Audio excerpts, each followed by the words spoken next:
mau dipercaya atau tidak, memang karomah tidak bisa ditakar dengan akal. Mukjizat tidak bisa ditakar dengan akal, terkecuali akal yang diimankan, akalnya ikut beriman, baru akan masuk akal. Tapi kalau akalnya tidak beriman, sulit untuk bisa masuk akal.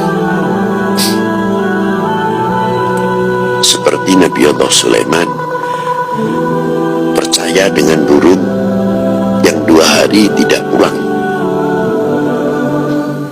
Ditanya, kemana itu? Dari mana kamu hudhud? Mas. Dijawab, saya dari negeri Yaman, dari negeri Sabah.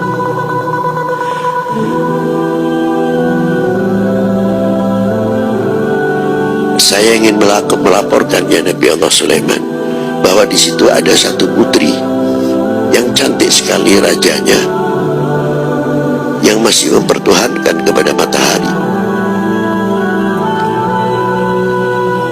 Sehingga Nabi Allah Sulaiman percaya dan mengirimkan surat syar'an.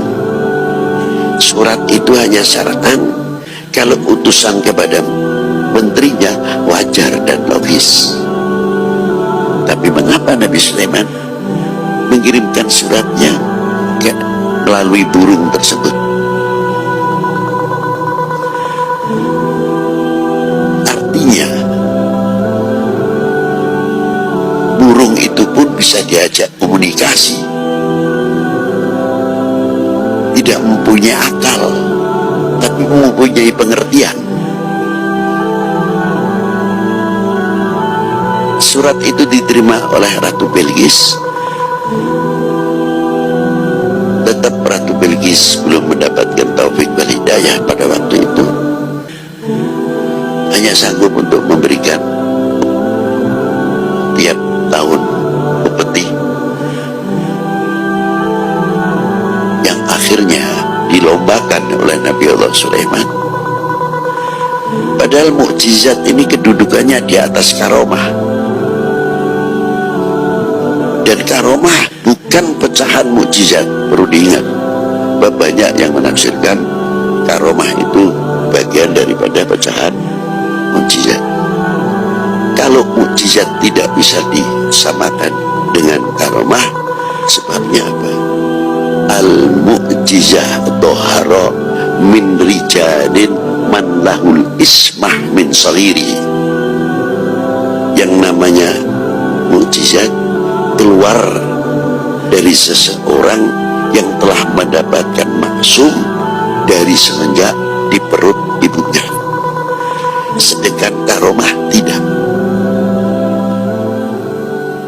Ada yang karomah awalnya, latar belakangnya oknum manusia itu luar biasa jeleknya. Setelah mendapat taufik wal hidayah, taubatan nasuha yang luar biasa, hingga diangkat menjadi waliullah dan diberi karomah oleh Allah Subhanahu wa ta'ala. Perbedaan ma bainal mujizah wal karomah. Ya. Ini satu. Nah, Nabi Allah Sulaiman bagaimana mengangkat ulamanya? Setelah dikiprahkan, siapa yang sanggup untuk bisa memindahkan keratonnya Putri Singgasana atau kerajaan Putri Bilqis? La ahadin, tidak satupun yang sanggup, illa yang mengacungkan tangan Asif bin Barhiyah, patih Nabi Allah Sulaiman. Ana ya Rasulullah, apa kesanggupanmu? Engkau pejamkan mata, sebelum membuka mata sudah aku pindahkan. Begitu indahnya seorang raja, seorang nabi, rasul, dan raja. Nabi Allah Sulaiman sangat hormat tinggi sekali kepada ulama.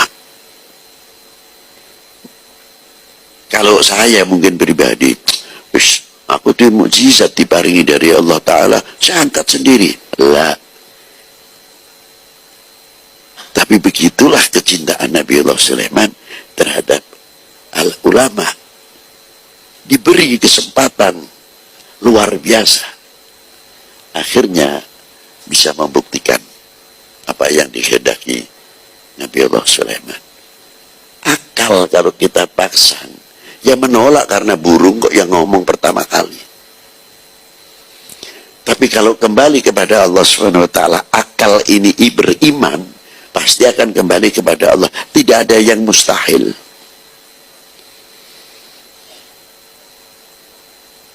Bagi Allah Subhanahu wa taala.